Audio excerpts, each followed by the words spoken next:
Hi, folks. I wanted to start talking to you a bit about the research paper assignment, since that's going to be a huge focus of our course over the next few weeks. This is by far the most substantial piece of writing, or this most substantial assignment that you have within this course. So it's something that you need to spend a number of weeks working on to prepare to really develop properly. So if you look at the research paper assignment itself, you can see the information about this assignment inside of Learning Unit 4 of our course. So I've clicked on that, and you can see what's being asked of you. I want to take a few minutes to go through this together just to discuss it with you. So for this assignment, you're going to write a paper in which you engage in a thorough interpretation of a theme or idea as presented by one of the texts we've read within our course. You can choose to bring in more than one text. So it could be like two texts by the same authors or two texts by different authors that deal with the same theme or issue.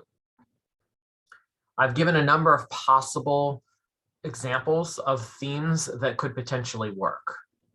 So let me take a couple minutes to go through those and explain them. The first option, interpret the commentary on society and human nature in Heart of Darkness. So this would be examining the ideas that this particular text, this particular story was conveying about human nature, how human beings are inherently developed. If you don't know what the term human nature means, this is not the topic for you. It actually has nothing to do with nature, okay? Human nature has to do with the philosophical debate over whether human beings are inherently good or inherently evil. That piece of writing, that novella, Heart of Darkness, is making an explicit commentary on that issue and kind of considering how society and social expectations impact our ideas about human nature and the concepts of good and evil. So if you really enjoyed that particular story and you'd like to engage in a more in-depth analysis, that might be the topic that you could choose for your paper. The next possibility, interpret the author's view on the relationship between nature and humanity in The Open Boat. This has to do with nature. So The Open Boat very much deals with the characters, in conflict with potentially, or at least in some communion with nature. They're out on a boat in the middle of the ocean and considering the possibility of their death at the hands of the natural elements, the ocean. So this would be examining the ideas that you see the story conveying about nature and the relationship between nature and humanity. The next possible topic, interpret the commentary on the role of race in influencing individual identity in Sonny's Blues. So within Sonny's Blues, you could see that the author was interested in thinking about how ideas and attitudes about race within America in the time period of the story impact the way individuals see themselves. We have multiple characters within that story whose sense of self-perception is impacted by these issues of race that they encounter in their daily lives. Now that also may intersect, for example, with economics. Very much the issues of economics and poverty are at play within that story. And the author tries to convey how those ideas about economics, that issue of poverty, is very much intertwined with these ideas about race. So this would be looking at the effects it has on the way people see themselves and see their own possibilities.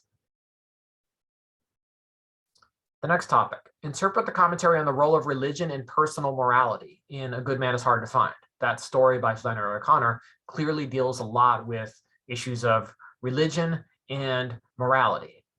I mean, the story is called A Good Man is Hard to Find. It's thinking about issues of what's good versus what's not good, what's evil. It's not as simple, of course, in this story, because even one of our main characters, who's not the killer, is not necessarily a good person. The grandmother is not a good person. She doesn't deserve to be killed, obviously, but she's definitely not a good person. Now, the misfit is clearly not a good person. He's a serial killer. And yet, he's more honest in many of the things that he says, and he's more sincere in thinking about his religious beliefs or his inability to believe those things. Whereas the grandmother is not sincere and in depth in actually considering the religious beliefs that she claims to hold. So it's a complicated story in that there are there's significant issues of religion being brought up. You see that in the conversation between the grandmother and the misfit substantially.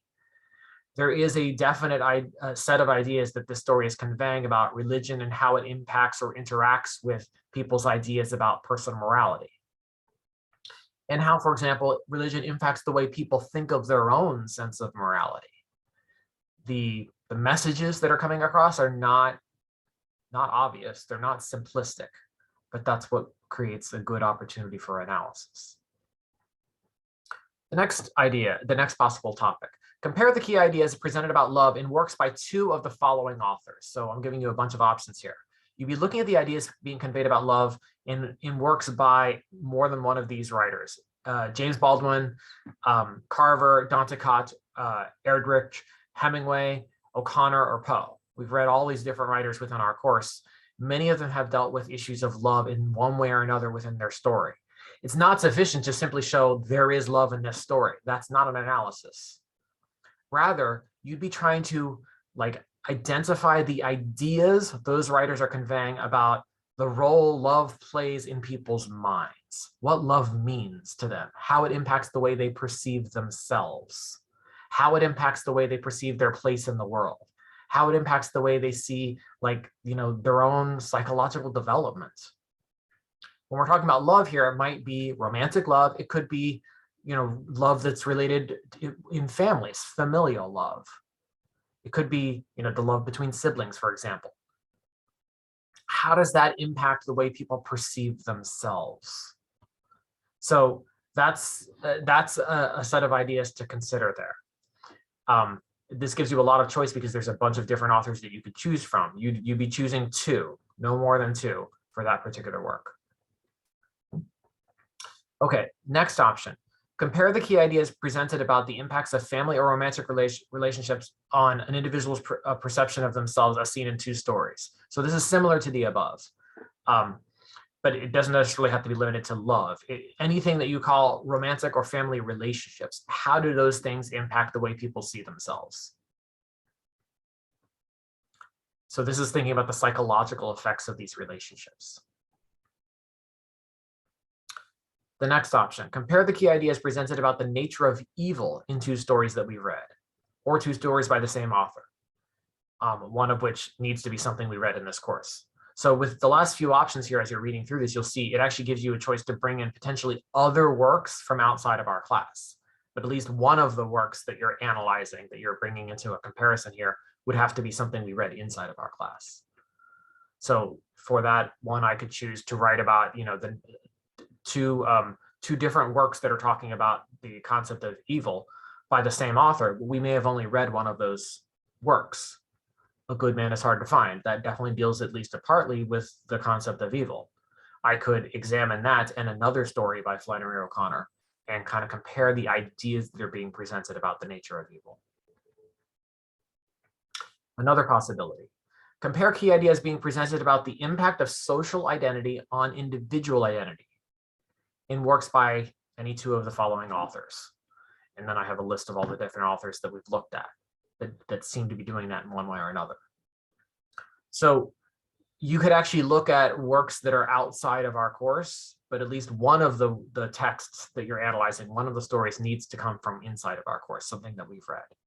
Now, this issue of looking at how social identity impacts individual identity, the way a person is seen in society by others, how does that impact the way they think about themselves? So that would be what you'd be analyzing for this. Those are just some of the possible themes that you could consider. There are many others that we have dealt with within this course that you could write your paper about. But as you can see, I've given you these examples so that you have some possibilities. If you aren't able to just come up with one on your own, I've given you some possibilities here. And I want to show you sort of how this would generally work, like what you're ultimately seeking to do. You're looking to identify a theme or key issue that's being dealt with in at least one particular text that we've read. And you're looking to identify the key ideas that the author or authors are conveying about that issue. Like what key messages or ideas are coming across about that issue through these works that you've chosen to focus on. That's what you structure your paper around, those key points, those key ideas. Generally, like as you're developing this, with each of these, I would try to identify like 4 or 5 key points or ideas that I see the work that I've chosen conveying about that particular message, about that particular theme or issue. So you're not just limited to these examples. These were just some of the possibilities. You may create a variation on one of the above, or you can come up with something that's totally different than any of these, as long as they relate to a theme or idea presented in one of the texts that we read. Now, to be clear, your paper is an analysis of that issue within the text. This is a literary analysis.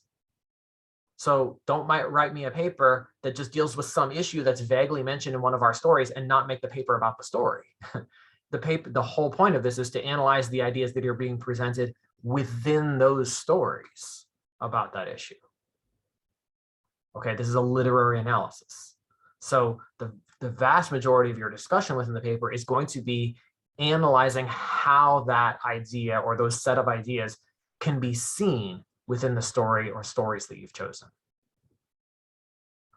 Now, as part of this process, you're going to have to submit a proposal for the research paper topic.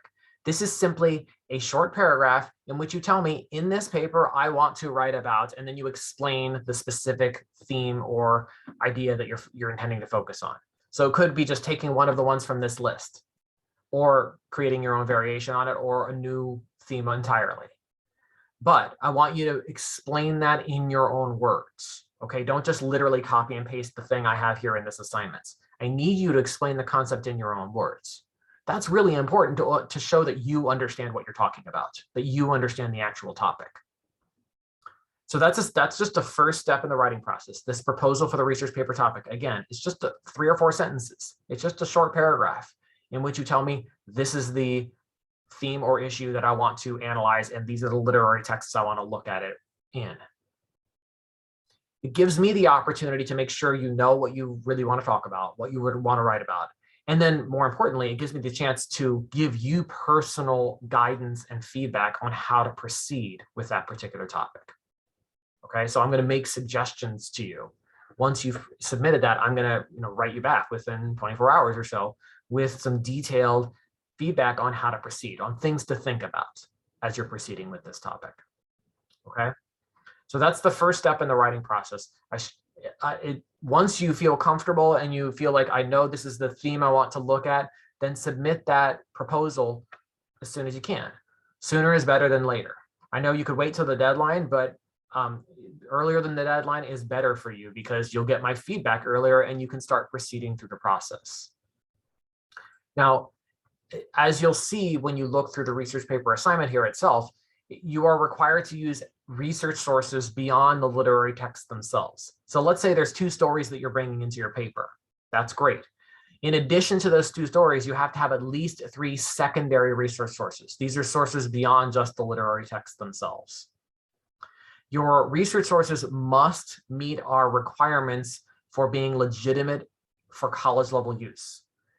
Now, I have a whole lesson on this in the writing lessons folder, but it's pretty simple. We have to know that the person who wrote that particular thing is an expert in their field. Wikipedia, SparkNotes, any of those essay sites that are available online, those are not legitimate for college level use because they do not have a named author. And even when they do have a name there, the person who wrote it, their expertise is never given. Stuff that you find on the general internet is generally not a good place to do college level research. I'll be blunt about this. Google is for children. College students, real, thoughtful, intelligent college students do not do their research on Google because it's childish. I'm just being blunt. The reason is the vast majority of what you find on Google, especially with these kinds of stories, is junk. It's honestly, most of it are essays that are written by other students, often 5th, 6th, 7th grade students who've posted them on these essay sites. Those are not legitimate sources for you to cite in a college level paper. You would never cite that in the real world. Like you would never have a 7th grader walk in the room and say, hey, tell me everything you know about this story. I'm going to put it in my paper. that would certainly doesn't sound like a research source. Just because it's on the internet doesn't mean it's actually written by an expert in their field. So you can find stuff on the general internet, but you have to apply that much more difficult filtering process to make sure that the person who wrote it, their expertise is clearly stated. They are clearly experts within this field. It's not just good enough that it sounds good. That's why things like Wikipedia, SparkNotes, etc., those aren't legitimate for academic use. Now, again, I will repeat my point. Google is for children. College level research is not generally done through Google, especially on something like this in an English class. Instead, the vast majority of where you should be doing your college level research is through the library academic databases. This does not necessarily mean finding books. Instead, most college level research is done through the articles that can only be found in these library databases. The library academic databases contain tens of millions of articles that are only available through these databases. They're published at digital journals and magazines, and sometimes print journals and magazines throughout the world. People who are experts in their field, in English, for example, or any of these related themes, these experts are people who have usually advanced degrees. They have master's degrees or doctorates in those fields. And they know that they have to publish periodically in their field pieces that they write about their expertise. And those are published generally through these digital journals and magazines that are only available through these library databases. They aren't available on the general internet. All of the experts in the world are publishing in these databases, not on Google, not on the stuff that you find through Google. So, you want to be going where the experts are actually writing their stuff and publishing their stuff. The way to do that is pretty simple. If you've never done this, I'm going to lead you through the process really quickly, but I've got a little lesson on how to do this. It's pretty simple. Any course that you take at Broward College, simply go to the resources menu and click library resources. From there, you want to put in a number of keywords that you think relate to your topic. So let's say I want to do morality and Flannery O'Connor.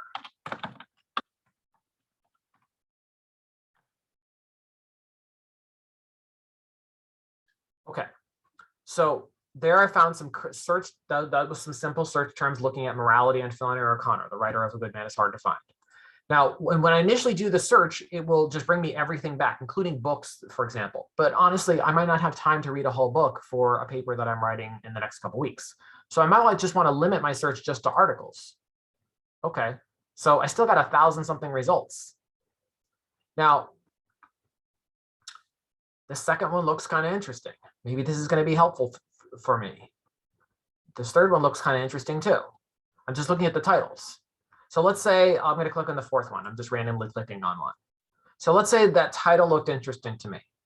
So what I want to do is first, I'm going to just scroll through and see if they have a description or a summary. Sometimes these articles will have a description or a summary. That's just going to be a short paragraph explaining what it's about. This one doesn't have that. That's okay. I can still get to the article itself. Pretty simple. To get to the article itself, where it says full text availability, simply click on any of the links that are there. These are all the databases that article appears in. So click on any of them. I'm gonna click on the first one there. Now, this will kind of log me in and give me the article itself. Every once in a while, when you click on those links, it'll get you to a screen where it says sign in through Broward College. All you have to do is literally just click the button and it'll sign you in automatically because you're going in through one of our courses. So it logs you into the databases automatically. But right here, that's my article. So I'm going to read it and hopefully learn things about this topic that help me develop my insights. It's a really good idea. Once you find articles that you like, download them. Okay, download those files. A lot of times they'll be PDF files. Download them, keep them on your devices so you can keep researching, keep looking for more stuff, and then you can come back and read those articles later. So it's a really simple process to find sources that you're looking for. You look at resources, click on library resources, and then put in a combination of keywords that relate to your to your topic. So what I always suggest, once you've decided your topic, sit down and kind of brainstorm a list of keywords that relate to your topic. I aim for a list of maybe 8 or 9 or 10 keywords related to your topic. And then you take 2 or 3 of them and you kind of just combine them. So let's say I want to look up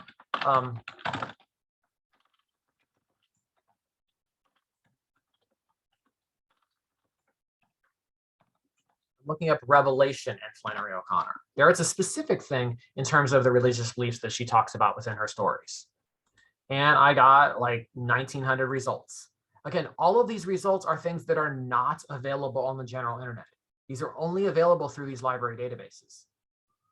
And they're all written by experts in their field. This is where the people who really know what they're talking about publish their stuff. This is the only place you're going to get that. If I did the same search on Google, I'm not going to get nearly as many useful results. In fact, a lot of them are going to be junk. The overwhelming majority of them are going to be junk and unusable for college level research. So again, once you found an article that the title looks interesting, click on it, scroll through, see if there's a description somewhere. Some of them have a description like this one does. It's just a short paragraph telling you what the article is about. So you can take a look at it and see if it relates to what you really wanted to learn more about. If it doesn't, then move on. And then you click on where it says full text availability, click on one of those links and it'll give you the article itself. It's a pretty simple process. If you've never used the article databases through Broward College, take some time over the next week or so to just practice this so you get used to using it. This is where you should be doing all of your college level research. And certainly for these topics, for our assignment, I strongly urge you to focus your research entirely through the article databases, because most of what you find on the general internet will not be helpful. And in many of the times it'll be counterproductive. You won't be able to use those sources. Okay, so I'm hoping that this introduction gives you a bit of like honest, direct guidance. I'm trying to be pretty blunt with you about some of these issues because I want you to be successful. So as you're working through the process, I urge you, talk to me, like send me emails. If you say, I think I have the theme I want, but I wanted to get some feedback before I submit it for the proposal, that's fine. Send me an email with your idea. If you just want some guidance or suggestion or feedback to see if you're on the right track, I'm happy to give you that feedback. Okay. If you have questions as you're proceeding, again, always feel free to email me and I'll be happy to discuss this with you. All right, that's all for today. Take care, everybody.